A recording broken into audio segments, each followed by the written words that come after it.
रोंग class का क्या अर्थ होता है, ये आज की इस वीडियो में सीख लेते हैं।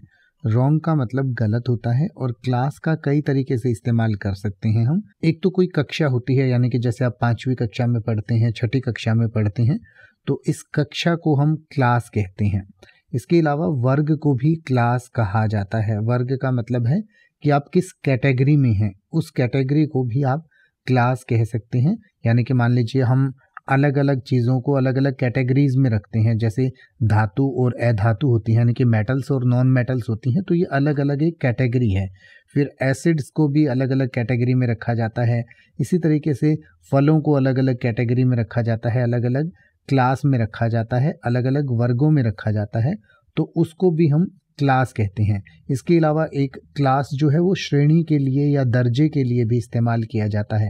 यानी कि कोई चीज़ फर्स्ट क्लास, सेकंड क्लास या थर्ड क्लास, जैसे कि आप ट्रेन में जाते हैं कहीं, तो उसमें अलग अलग प्रकार की श्रेणी होती है, यानी कि प्रथम श्रेणी, द्वितीय श्रेणी, और एसी कोच होता है, स्लीपर कोच होता है।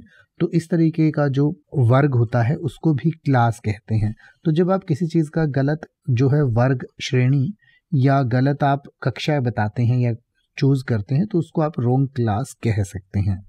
अब आप ऐसे ही किसी भी वर्ड का मतलब हिंदी और इंग्लिश में YouTube पर सर्च कर सकते हैं। आपको मेरी वीडियो मिल जाएगी जिसमें आप बिना किसी फालतू बकवास के सीधा उस वर्ड का मतलब समझ पाएंगे। तो ऐसी ही वीडियोस को देखते रहने के लिए चैनल को सब्सक्राइब करें और बेल आइकन को प्रेस करें।